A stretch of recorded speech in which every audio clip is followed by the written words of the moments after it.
আগামীতে যখন ইলেকশন হবে তখন এটা আশা করা হচ্ছে, এবং বাংলাদেশের ইসলামপন্থী যে সমস্ত দলগুলো আছে তাদের নেতা জামায়াত ইসলাম, এবং তারা কিন্তু আশা করছে যে আগামীতে ইলেকশন হলে তারাই নিরঙ্কুশ সংখ্যাগরিষ্ঠ আসনে বিজয়ী হয়ে বাংলাদেশে ক্ষমতায় আসবে এবং বাংলাদেশে একটা ইসলামী শাসন কায়েম করবে। এখন এই জামায়াত ইসলামের প্রধান যে নেতা শফিকুর রহমান, তাই না, উনি মাঝে মাঝে মিষ্টি কথা বলেন। উনি বলেন যে আমরা গণতন্ত্র চালু করব, এইটা করব, ওইটা করব। তারপরে সাংবাদিকরা যদি তাকে জিজ্ঞেস করে আপনি কি বাংলাদেশে শরিয়া শাসন কায়েম করবেন, উনি কিন্তু সরাসরি উত্তর না দিয়ে বলেন আমরা কি কখনো বলেছি বাংলাদেশে শরিয়া শাসন কায়েম করব। অর্থাৎ উনি কিন্তু কখনোই সরাসরি উত্তর দেন না। ভালো কথা, বাংলাদেশের ধর্মোন্মাদ জনগোষ্ঠী বাংলাদেশে তো শরিয়া অর্থাৎ ইসলামী শাসন কায়েম চায়, তাই না? আমরাও কিন্তু এখন চাই, কারণ বাংলাদেশের মানুষ যেহেতু গণতান্ত্রিক না। আর বাংলাদেশের মানুষ কেন বলি, পৃথিবীর কোনো মুসলিম দেশই গণতান্ত্রিক হতে পারে না, কারণ ইসলামে গণতন্ত্র হলো কঠিনভাবে হারাম। অতএব এদেরকে যতই গণতান্ত্রিক বানাতে চান না কেন, it will fail eventually, and that's the final conclusion. We can't change it at all. You can't make Muslims democratic, no, because democracy is haram in Islam. So how can a Muslim be a democratic person? Obviously no. এখন ইসলাম নিয়ে যারা রাজনীতি করে তারা কীভাবে গণতান্ত্রিক হতে পারে? It's quite impossible.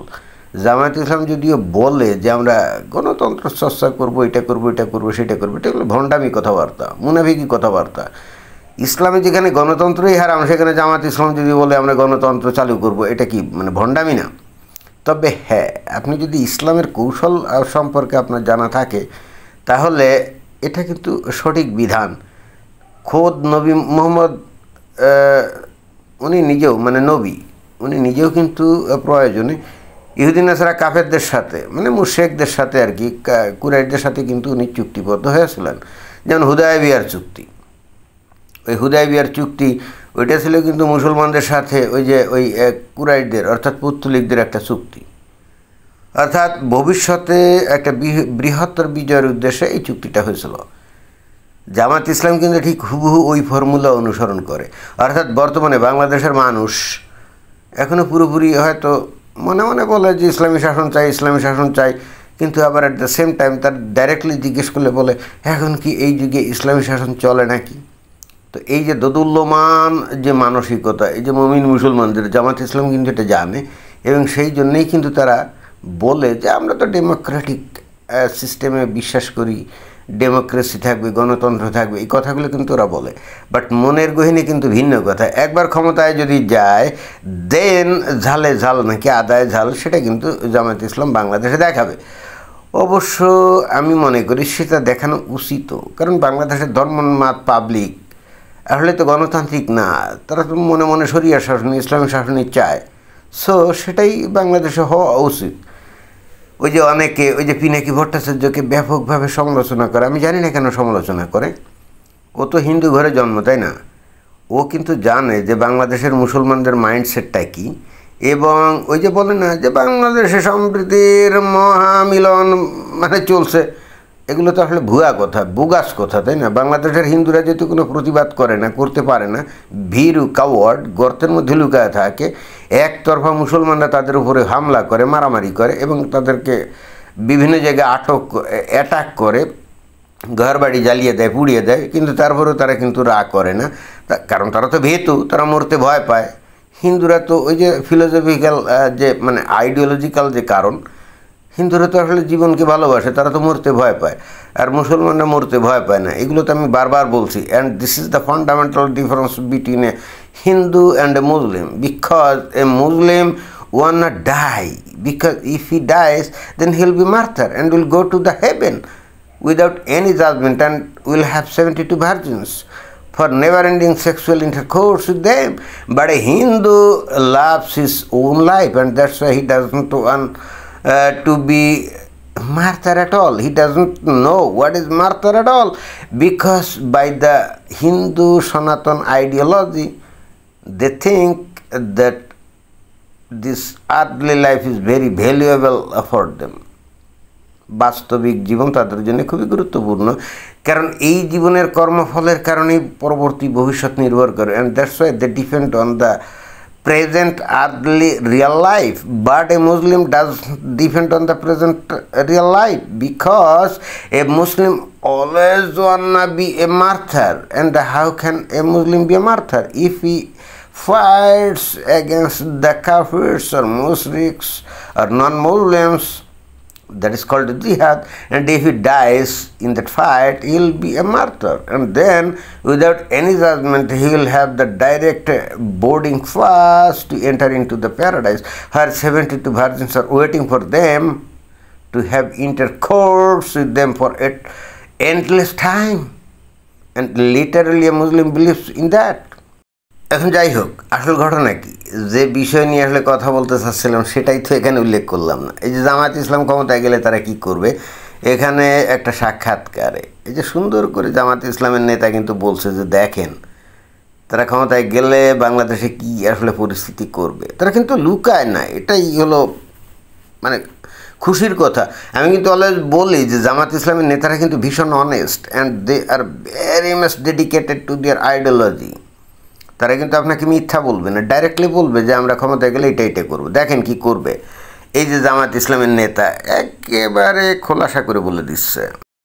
গান, নাচ বা সাংস্কৃতিক অঙ্গনে আমরা যেমনটি দেখি অবশ্যই থাকবে, নারীদের মাঝে নাচবে, কোনো সমস্যা নেই। নারীদের মাঝে নাচতে হবে, নারীদের মাঝে নাচবে, নারীরা যারা নাচ শিখবে তারা সেখানে শিখবে।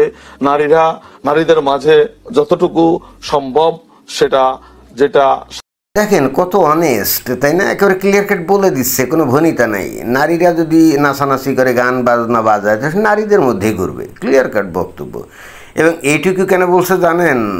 এইটুকু বলছে কারণ এইটুক মানে নারীদের মধ্যে এটা করবে। এখন আসলে তো ইসলামে নাচ গান বাজনা এগুলো তো হারাম, তাই না? ডাইরেক্টলি যদি বলে যে এগুলো হারাম, তাহলে এই পাবলিক না জানি কী করে। এই জন্যে আপাতত এইটুক বলছে, বাট তাদের লক্ষ্য উদ্দেশ্য কিন্তু আসলে ওই নারীদের মধ্যে গান বাজনা এটা যে করতে পারবে এটাও আসলে ঠিক না। এটা একটা কৌশল, রণকৌশল।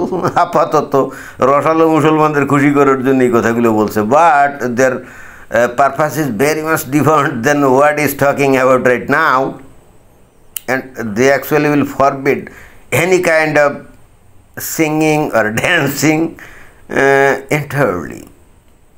And I think he's quite right as per Islamic rules. ইসলামে তো গান বাজনা এগুলো তো হারাম, তাই না? এখন বাংলাদেশের রসালো মুসলমান হয়তো ডাইরেক্টলি এই মেসেজগুলো গ্রহণ করতে পারবে না, and that's why he is saying that well if someone a girl wanna be a dancer or singer, then obviously she can dance or sing among the girls, among the women folk. এইগুলা কথা সে বলছে। এখনো বোঝেন নাই? আচ্ছা দেখি আর কি বলে। শালীনতার মাধ্যমে সেটা তো পুরুষদের মধ্যে করবে, মানে গান নাচ নাটক সিনেমায় কোনো আপনাদের বাধ্যবাধকতা নেই, সবকিছুই চলবে, কিন্তু নারীরা নারীদের সামনে করবে। নারীদের সামনে করবে। নারীদের নাচ পুরুষদের হয়তো দেখার সুযোগ সেভাবে থাকবে না, যদিও থাকে সেটি ইসলামী শরিয়া যদি এলাউ করে সেটা তখন মুফতিরা সেটা দেখবেন। এই দেখেন ক্লিয়ার কাট বলছে, একজন নারীর নাচ গান এগুলো পুরুষ দেখবে কি দেখবে না এটা আসলে নির্ধারণ করবে মুফতিরা, অর্থাৎ ইসলামী আলেমরা, তাই না? যারা ফতোয়া দেয়। এবং কোনো ইসলামী স্কলার অথবা কোনো মুফতি কি কখনো ফতোয়া দিবে যে এই নারীদের নাচ গান এগুলো পুরুষরা দেখতে পারবে? আসলে এইটাও হলো হাফ সত্য কথা। আসল ব্যাপার হলো ইসলামে তো নাচ গানই তো হারাম, তো মুফতি ইমাম এরা ফতোয়া দিবে এটা টোটালি হারাম। এবং এই কথাগুলো কখন বলবে জানেন? যখন এরা ক্ষমতায় যাবে, ক্ষমতায় যাওয়ার আগ পর্যন্ত এই রসালো কথা বলবে, ক্ষমতায় গেলে ডাইরেক্টলি বলে দিবে যে নাচ গান হারাম। যেমন ওই যে ওই তালেবানরা যখন 2021 সালে ওই যে আমেরিকান সৈন্য যখন চলে যায় ক্ষমতায় গেছিল না, প্রথম বলছিল নারীরা শিক্ষা লাভ করতে পারবে, কোনো সমস্যা নাই, আমরা এখন লিবারাল টাইপের তালেবান, এগুলো বলছিল নাকি? বলেনি, বলছে। কিন্তু কিছুদিন যেতে না যেতেই তারা বলছে ধর ক্লাস 3 পরে নারীরা পড়তে পারবে না, সবগুলোরে ব্যাট মেরে একেবারে পাশায় লাথি মেরে স্কুল কলেজ বিশ্ববিদ্যালয় থেকে তাড়িয়ে দিয়েছে, কর্মক্ষেত্র থেকে তাড়িয়ে দিয়েছে, কি দেয় নাই? এবং এই সেদিন দেখলাম যে ইন্টারনেটও বন্ধ করছে, বলছে এগুলো অশ্লীলতা শিক্ষা দেয়। এক্স্যাক্টলি তাই, বাংলাদেশেও কিন্তু সেটি ঘটতে যাচ্ছে। এই যে রসালো মুসলমান, আপনারা ইসলাম বলতে তো অজ্ঞান, তাই না? আপনাদেরকে খাঁটি ইসলামের শাসনেই আনা হবে, যাতে আপনারা বুঝতে পারেন যে what is Islam and how many kinds of Islam and the definition of Islam. Okay, কোরআন হাদিস না পড়া মুসলমান খালি ওই যে হুজুরদের রসালো কথা শুনে মুসলমান, তাই না? এইবার এই যে বাংলাদেশে কিন্তু আপনারাই এই যে সহি ইসলামিক যে দল জামায়াত ইসলাম এবং অন্যান্য ইসলামী দলকে ক্ষমতা আনবেন, and then sharia law will be implemented in Bangladesh, and then you will know what is Islam and how many kinds of Islam and obviously the definition of Islam. Okay, রসালো রসালো কথা বলেন না, আলহামদুলিল্লাহ, সুবহানাল্লাহ, ও ভাবেন যে এটাতেই মুসলমান হয়ে গেলাম, তাই না? জি না, আপনাকে পরিপূর্ণ শারিয়া শাসনের মধ্যে থাকতে হবে, এবং তখন ঝালে ঝাল নাকি আদায় ঝাল এটা আপনারা বুঝছেন। উল্টাপাল্টা করবেন, ব্যাত দিয়ে আপনার পাছা লাল করে দেয়া হবে। So get ready for that. Okay, ধন্যবাদ।